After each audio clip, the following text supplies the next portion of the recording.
रायपुर में धर्म रक्षा महायज्ञ और वैदिक सनातन संस्कृति का आयोजन सीएम और राज्यपाल महायज्ञ में हुए शामिल। महर्षि दयानंद की 220वीं जयंती पर किया आयोजन।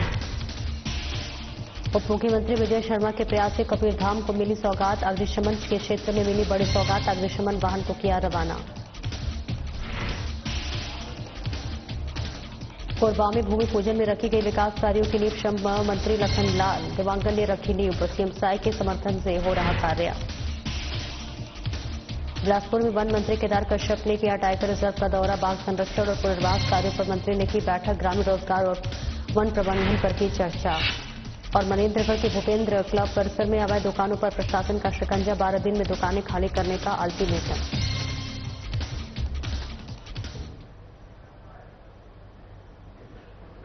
नमस्कार, स्वागत है आपका और मैं हूं आपके साथ सपना दीपक मदेशिया। बुलेटिन का आगाज करेंगे। मनेन्द्रगढ़ के भूपेंद्र क्लब परिसर में अवैध रूप से संचालित दुकानों के खिलाफ प्रशासन ने सख्त रूप अपनाया है। तहसीलदार द्वारा जारी नोटिस के अनुसार इन दुकानदारों को 12 दिन के भीतर कब्जा खाली करने का निर्देश दिया गया है। ये कार्रवाई टैक्सी स्टैंड के आसपास की अवैध दुकानों पर भी प्रभाव डालेगी, जिससे वहां हड़कंप मच गया। प्रशासन का कहना है कि क्लब की जमीन पर वर्षों से अवैध रूप से कब्जा जमा कर व्यवसाय किया जा रहा था, जिससे न केवल शासकीय भूमि का दुरुपयोग हो रहा था, बल्कि क्षेत्र की सुंदरता और यातायात व्यवस्था भी बाधित हो रही थी। नोटिस में स्पष्ट किया गया है कि समय सीमा के भीतर दुकानें नहीं हटाई गई तो संबंधितों के विरुद्ध सख्त कानूनी कार्रवाई की जाएगी। प्रशासन की इस पहल को स्थानीय नागरिकों का समर्थन मिल रहा है।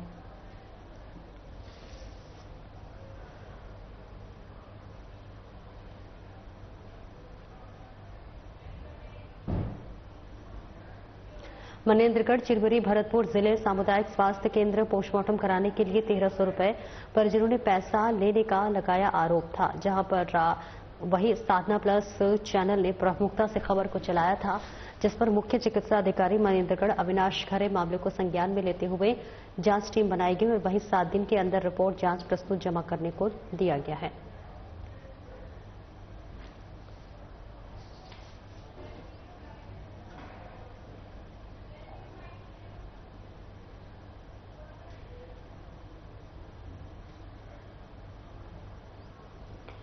तस्वीरें आपको दिखा रहे हैं, जहां मनेन्द्रगढ़, चिरबरी, भरतपुर जिले में सामुदायिक स्वास्थ्य केंद्र पोस्टमार्टम करने के लिए 1300 रुपए परिजनों ने पैसा लेने का आरोप लगाया था, जिस पर साधना प्लस न्यूज ने चैनल ने जो है प्रमुखता से खबर को चलाया था। और ऐसे में अब जिस पर मुख्य चिकित्सा अधिकारी मनेन्द्रगढ़ अविनाश खरे मामले के संज्ञान में लेते हुए जांच टीम बनाई गई है और 7 दिन के लिए रिपोर्ट जांच प्रस्तुत जमा करने को कर दिया है।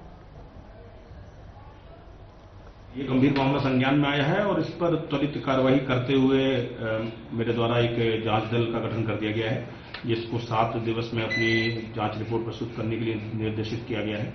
और जांच में यदि संबंधित कर्मचारी दोषी पाया जाता है तो उसके विरुद्ध कड़ी से कड़ी कार्रवाई की जाएगी। सर, लगातार कहीं ना कहीं शिकायतें आती रहती है पीएम को, रिपोर्ट को जो पोस्टमार्टम को पीएम को लेते हैं, उस तरह अब दोबारा शिकायत मिलेगी, किस तरह कार्रवाई होगी? नहीं, अभी मेरी जानकारी में पहला मामला ऐसा आया है जिसमें कि अनुचित मांग की गई है पैसों की। अभी तक इसके पूर्व में मेरे कार्यकाल में ऐसी कोई भी शिकायत मेरे पास नहीं आई थी। ये गंभीर मामला संज्ञान में आया है और इस पर त्वरित कार्रवाई करते हुए मेरे द्वारा एक जांच दल का गठन कर दिया गया है। आज सुबह करीब 5:30 बजे सुल्तानपुर राष्ट्रीय राजमार्ग 45 पर ग्राम भमोरी के पास एक भीषण सड़क हादसा हुआ है। जबलपुर हाईवे से भोपाल जा रही तेज रफ्तार कार अनियंत्रित होकर पुलिया से गिर गई, जिससे कि 6 लोगों की मौत हो गई और 3 लोग घायल हो गए। जानकारी के अनुसार यह हादसा बारात से लौटते वक्त नींद का झोंका आने की वजह से हुआ और कार डिवाइडर से टकराई और पुलिया में गिर गई। मृतकों में 3 युवक, 2 महिलाएं और 3 साल की नाबालिग बच्ची शामिल है। दुर्घटना के बाद स्थानीय ढाबा मालिक बबल सिंह और उनकी टीम ने घटनास्थल पर पहुंचकर कार में फंसे मृतकों और घायलों को बाहर निकाला और पुलिस को सूचना दी। पुलिस ने शव को सुल्तानपुर अस्पताल भेज दिया और घायलों को रायसेन जिला अस्पताल रेफर किया है। मामले की जांच जारी है।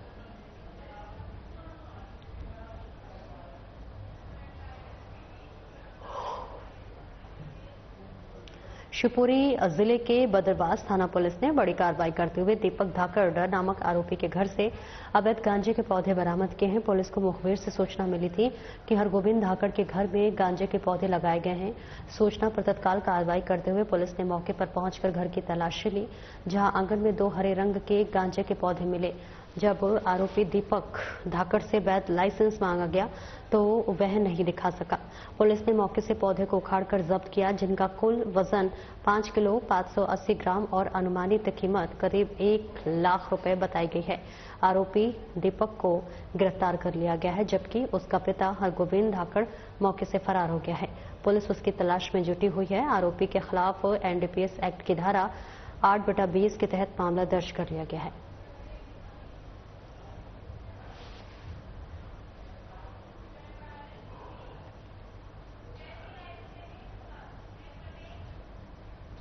मुख्यमंत्री विष्णुदेव साय और गुजरात के राज्यपाल आचार्य देवव्रत रायपुर के डीडीओ ऑडिटोरियम में आयोजित धर्म रक्षा महायज्ञ और वैदिक सनातन संस्कृति सम्मेलन में शामिल हुए। यह आयोजन महर्षि दयानंद सरस्वती जी की 200वीं जयंती और आर्य समाज की 150वीं स्थापना वर्षगांठ के अवसर पर किया गया। सीएम साय ने इस दौरान धर्म रक्षा यज्ञ में भाग लेते हुए हवन पूजन किया और प्रदेश के कल्याण की कामना की। कार्यक्रम में मुख्यमंत्री और राज्यपाल ने छत्तीसगढ़ प्रांतीय आर्य प्रतिनिधि सभा द्वारा तैयार पुस्तिका चुनौतियों का चिंतन का विमोचन किया। इस बीच सभा को संबोधित करते हुए सीएम साय ने महर्षि दयानंद सरस्वती को श्रद्धापूर्वक याद किया और कहा कि आर्य समाज बीते 150 सालों से मानव सेवा, धर्म, संस्कृति की रक्षा और जन कल्याण के क्षेत्र में लगातार कार्यरत है। इस मौके पर योग आयोग के अध्यक्ष रूप नारायण सिन्हा, जो गौ सेवा आयोग के अध्यक्ष विशेषकर पटेल स्वामी धर्मानंद सरस्वती, कैप्टन रुद्रसेन, विनय आर्य, डॉक्टर राजेंद्र विद्या अलंकार, प्रबल प्रताप जूदेव, राम कुमार पटेल समेत बड़ी संख्या में आर्य समाज के अनुयायी और आर्यवीर उपस्थित रहे।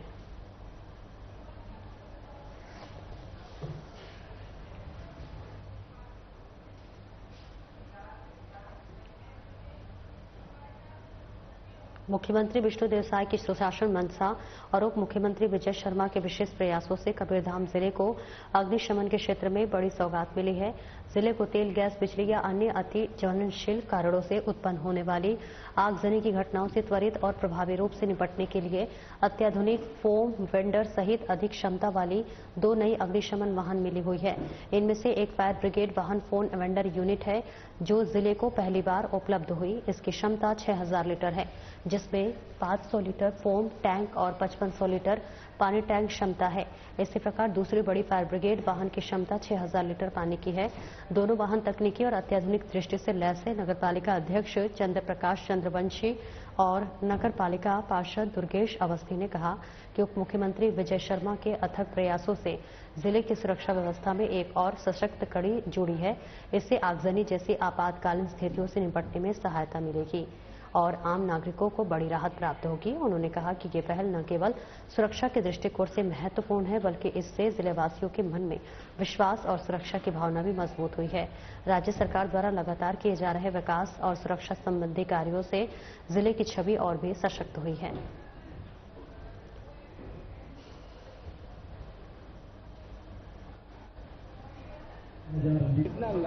ये अत्याधुनिक फोम टेंडर और वाटर टेंडर ऐसे 2 अग्निशमन के हेतु वाहन है।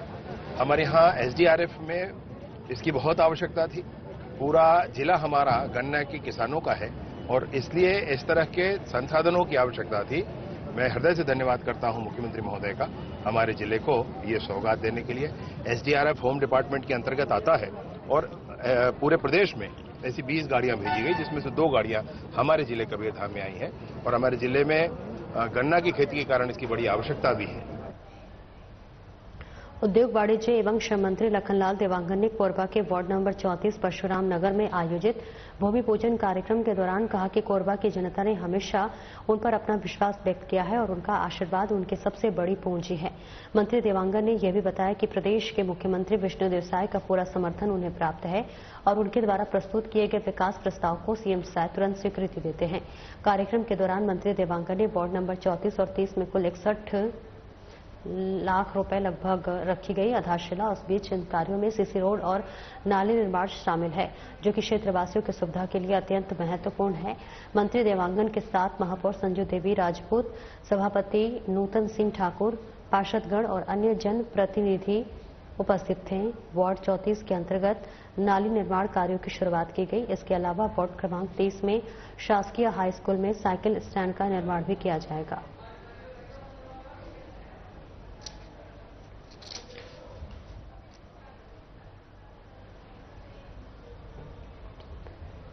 वन मंत्री केदार कश्यप ने तखतपुर क्षेत्र के विधायक धर्मजीत सिंह के साथ अचानक मार्ग टाइगर रिजर्व लोरमी क्षेत्र का दौरा किया। उनका दौरा एक महत्वपूर्ण बैठक हुई और इस बैठक में एटीआर के बाघों की संख्या में वृद्धि को लेकर प्रबंधन द्वारा फोटो एल्बम प्रस्तुत किया गया। बैठक में बाघ संरक्षण, गांव के विस्थापन की स्थिति, आजीविका उन्मुख गतिविधियां, ग्रामीण रोजगार, वनों की अग्नि सुरक्षा और वन प्रबंधन जैसे महत्वपूर्ण विषयों पर चर्चा की गई। तो वहीं मंत्री कश्यप ने इन मुद्दों पर सख्त कदम उठाते हुए आवश्यकता पर बल दिया और पुनर्वास कार्यों में तेजी लाने, आजीविका आधारित कार्यक्रमों का विस्तार करने और वन्य जीवों की सुरक्षा के लिए सुदृढ़ प्रबंधन सुनिश्चित करने के निर्देश दिए। इसके बाद मंत्री कश्यप और विधायक धर्मजीत सिंह ने बैगा रिजॉर्ट की सुविधाओं का निरीक्षण किया और वनग्राम की महिला स्व सहायता समूह द्वारा संचालित सूवेनियर शॉप का भी दौरा किया। इस कार्यक्रम में प्रमुख रूप से पीसीसीएफ सुधीर अग्रवाल, पीसीसीएफ प्रेम कुमार, मुख्य वन संरक्षक मनोज पांडे, डीएफओ मुंगेली संजय यादव और एटीआर के अन्य अधिकारी भी मौजूद रहे।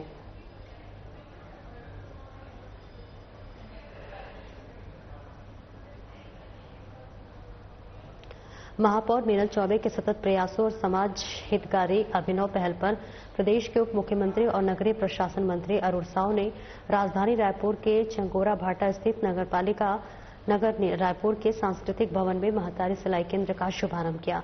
इस कार्यक्रम के दौरान उप मुख्यमंत्री ने महिलाओं को कौशल प्रशिक्षण देने के लिए NULM योजना के अंतर्गत उन्हें शानदार सौगात दी।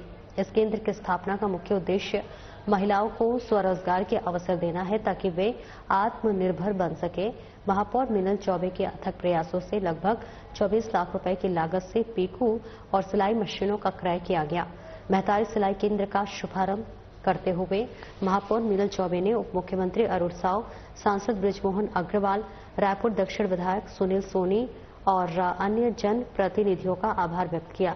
साथ ही उन्होंने केंद्र में कौशल प्रशिक्षण प्राप्त करने वाली महिलाओं को बधाई दी। महापौर ने कहा कि ये केंद्र महिलाओं को सशक्त बनाएगा और वे राष्ट्र और समाज के विकास में महत्वपूर्ण भूमिका निभाएगी।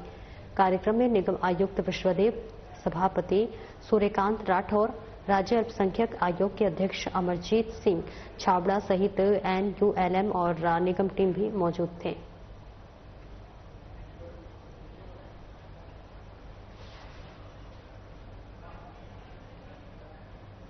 पुलिस अधीक्षक शलभ कुमार सिन्हा और अतिरिक्त पुलिस अधीक्षक महेश्वर नाग के निर्देश पर त्रिवेणी परिसर में एक महत्वपूर्ण बैठक आयोजित की गई। बैठक में जिला न्यायालय में तैनात सभी कोर्ट मुहर्रिर, सुरक्षा ड्यूटी में लगे गार्ड प्रभारियों, कई संस्थानों के सुरक्षाकर्मी और कंट्रोल रूम के अधिकारी कर्मचारी मौजूद रहे। पुलिस अधीक्षक ने गार्ड कमांडरों को सतर्कता से ड्यूटी निभाने, स्वच्छ और उचित गणवेश पहनने और सजग रहकर कार्य करने के निर्देश दिए। सभी कोर्ट के मुहर्रिर को न्यायालयीन कार्यों के त्वरित निराकरण हेतु सजग रहने और थाने और न्यायालय के बीच बेहतर समन्वय बनाए रखने पर जोर दिया गया। कंट्रोल रूम स्टाफ को आम नागरिकों द्वारा दी गई सूचना को गंभीरता से लेते हुए तत्काल संबंधित अधिकारियों तक पहुंचाने, कार्य प्रणाली में सुधार लाने के निर्देश दिए गए हैं। बैठक में रक्षित निरीक्षक और अभिजीत भदौरिया समेत लगभग 75 पुलिसकर्मी मौजूद थे।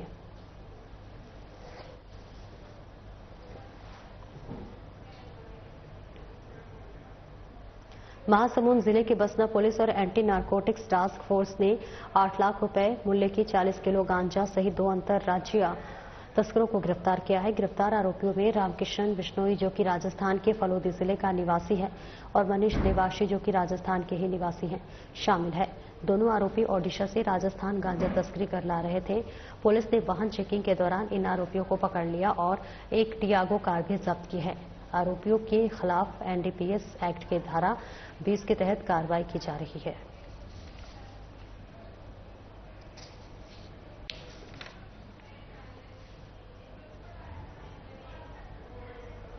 मनेंद्रगढ़ जिला मुख्यालय से कुछ दूरी पर स्थित ग्राम पंचायत बोरीडाड की 200 मीटर सड़क बीते 5 सालों से अधूरी पड़ी है। ये मार्ग बोरीडाड रेलवे स्टेशन और कोयलांचल क्षेत्र के लोगों के लिए मुख्य संपर्क है। अधूरी सड़क के कारण आए दिन बाइक चालकों की दुर्घटनाएं हो रही हैं। ग्रामीणों का आना जाना बेहद जोखिम भरा हो गया है। बावजूद इसके अब तक निर्माण कार्य पूरा नहीं हो सका है, जिससे कि ग्रामीणों में प्रशासन के प्रति आक्रोश है।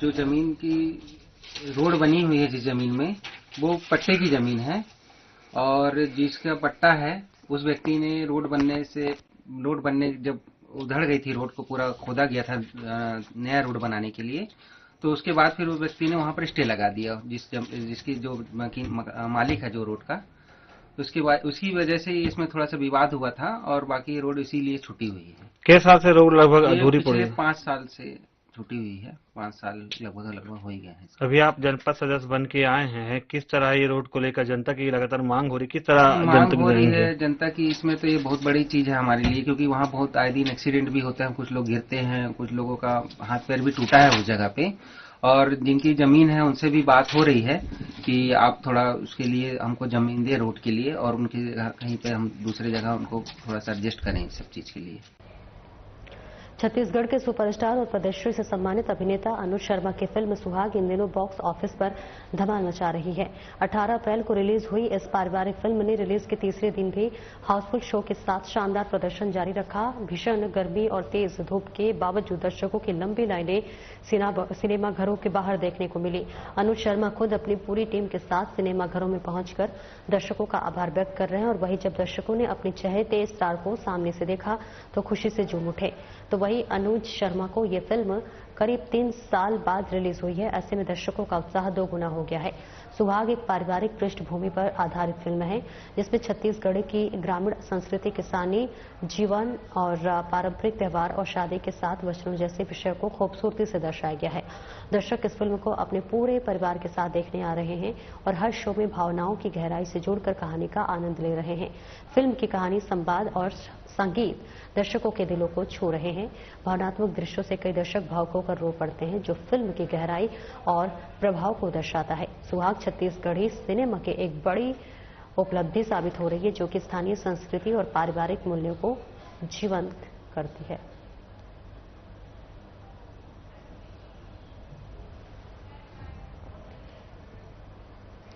उद्योग मंत्री लखनलाल देवांगन ने नगर पालिक निगम कोरबा की दर्री जोन के अंतर्गत वार्ड क्रमांक 47, 49, 51 व 52 में 1 करोड़ 4 लाख रुपए के विकास व निर्माण कार्यों की सौगात प्रदान की है।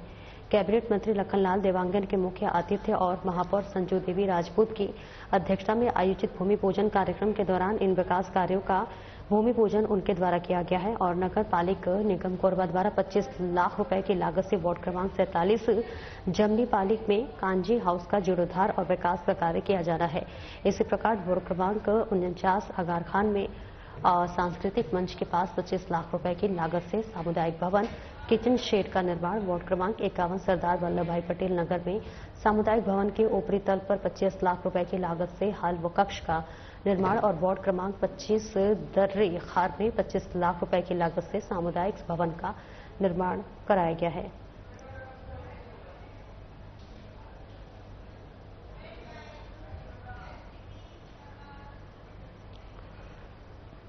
प्रधानमंत्री आवास योजना ग्रामीण आवास प्लस 2.0 के तहत सर्वेक्षण के लिए मुख्यमंत्री विष्णुदेव साय की विशेष पहल पर मोर दुआर साय सरकार अभियान के अंतर्गत सर्वे 15 अप्रैल से प्रारंभ हो चुका है। कार्यक्रम में जनपद पंचायत बसना के सभापति प्रकाश सिन्हा ने ग्राम वासियों से आत्मीय संवाद करते हुए कहा कि मुख्यमंत्री विष्णुदेव साय के सुशासन में प्रधानमंत्री नरेंद्र मोदी की एक और गारंटी पूरी हो रही है। ऐसे में आपको बताते चले कि मोर दुआर साय सरकार पखवाड़ा के तहत गांव-गांव में प्रधानमंत्री आवास प्लस का सर्वे किया जा रहा है, ताकि कोई भी पात्र परिवार पक्के मकान से वंचित न रहे। उन्होंने सभी ग्रामीणों से अपील की है कि वे इस अभियान में बढ़ चढ़कर भाग लेने की अपील की है। कार्यक्रम में मुख्य रूप से जनपद पंचायत बसना के अध्यक्ष दिलेश्वरी निराला, उपाध्यक्ष मोहित पटेल, सभापति प्रकाश सिन्हा, सुशीला मलिक, बीजेपी जिला उपाध्यक्ष जितेंद्र त्रिपाठी, विधायक प्रतिनिधि खोल बहरा निराला, बीजेपी के पूर्व मंडल अध्यक्ष माधव साव, मंडल अध्यक्ष नरहरि पोर्ते, महामंत्री प्रहलाद साहू और नरेंद्र साहू सहित तमाम लोग मौजूद रहे।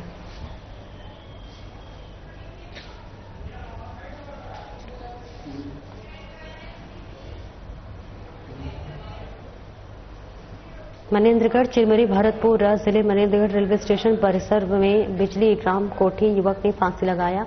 वहीं आसपास लोगों की भीड़ पहुंचने लगी। आनन फानन में मनेंद्रगढ़ पुलिस पहुंची और वहीं मनेंद्रगढ़ पुलिस कहना मामला की रेलवे परिसर का जांच रेलवे पुलिस करेगी और फांसी की घटना को लेकर लोकल पुलिस और रेलवे पुलिस उलझने देखने को मिल रही है। और ऐसे में साथ ही फांसी घटना को लेकर लोकल सोशल मीडिया में खबरें तेजी से वायरल हो गई। अब जांच रिपोर्ट आने के बाद पूरी तरह से खुलासा हो पाएगा घटना किस कारण हुआ है।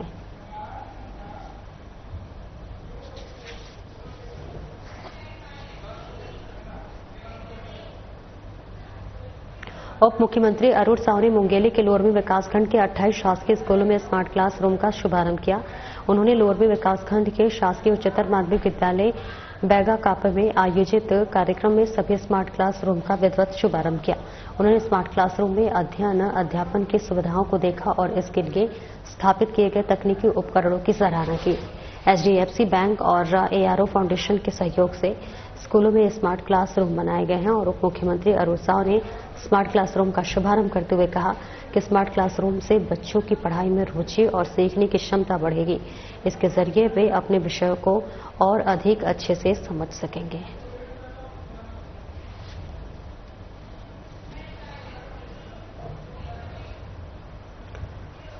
शहरवासियों को एक स्वच्छ, सुरक्षित और सकारात्मक सार्वजनिक वातावरण उपलब्ध कराने की दिशा में कवर्धा पुलिस और नगर पालिका प्रशासन ने एक महत्वपूर्ण कदम उठाया है। इसी क्रम में सुधा वाटिका गार्डन का औचक निरीक्षण किया गया, जिसमें नगर पालिका और पुलिस विभाग की संयुक्त टीम ने भाग लिया। निरीक्षण दल में नगर पालिका अध्यक्ष चंद्र प्रकाश चंद्रवंशी एवं नगर पालिका पार्षद दुर्गेश अवस्थी, एसडीओपी कृष्णा चंद्राकर कोतवाली, थाना प्रभारी लालजीत सिन्हा सहित तमाम लोग मौजूद रहे।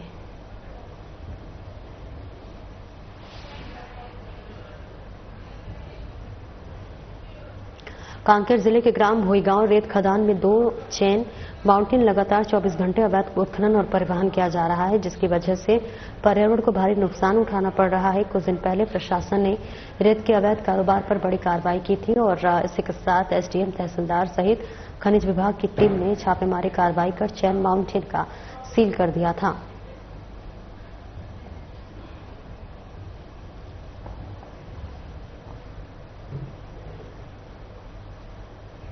कांकेर मुख्यालय में भारतीय जनता पार्टी के कार्यकर्ताओं ने कांग्रेस के जिला कार्यालय राजीव भवन के सामने जोरदार प्रदर्शन किया। इस दौरान उन्होंने कांग्रेस अध्यक्ष सोनिया गांधी, राहुल गांधी और पार्टी नेतृत्व के खिलाफ जमकर नारेबाजी की।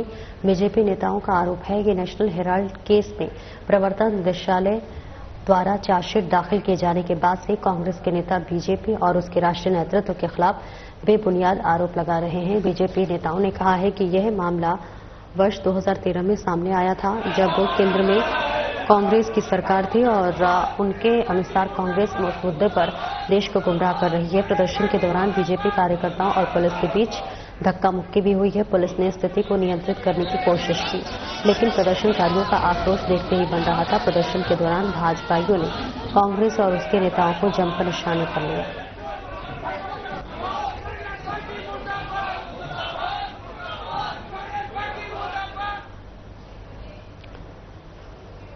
छत्तीसगढ़ के युवाओं को प्लास्टिक प्रौद्योगिकी, प्रोसेसिंग, मोल्ड, डिजाइन, परीक्षण और अन्य संबंधित क्षेत्रों में उज्जवल भविष्य बनाने के लिए रायपुर लोकसभा सांसद बृजमोहन अग्रवाल ने एक महत्वपूर्ण पहल की है। उन्होंने राज्य के सभी जिला कलेक्टर्स को पत्र लिखकर राज्यपीठ रायपुर में उपलब्ध डिप्लोमा और पोस्ट ग्रेजुएट डिप्लोमा पाठ्यक्रमों की जानकारी अधिक से अधिक छात्रों तक पहुंचाने का आग्रह किया है। सांसद अग्रवाल ने अपने पत्र में बताया है कि सीपेट रायपुर, जो कि भारत सरकार के रायसेन और उर्वरक मंत्रालय के अधीन एक केंद्रीय संस्थान है, जो कि 2015 में छत्तीसगढ़ शासन और केंद्र सरकार और संयुक्त प्रयास से रायपुर के भनपुरी औद्योगिक क्षेत्र में स्थापित किया गया था। यह संस्थान युवाओं को तकनीकी शिक्षा प्रदान करता है और उन्हें प्लास्टिक उद्योग में रोजगार और स्वरोजगार के अवसर उपलब्ध कराता है। सांसद ने जिलाधिकारियों से अनुरोध किया है कि वे अपने जिले के सभी स्कूलों और कॉलेजों में सीपेट रायपुर के पाठ्यक्रमों की जानकारी फैलाने के लिए आवश्यक कदम उठाएं। साथ ही उन्होंने सुझाव दिया है कि सीपेट रायपुर के अधिकारी विद्यार्थियों को पाठ्यक्रमों की विस्तृत जानकारी देने के लिए विद्यालयों में आकर परिचर्चा कर सकते हैं।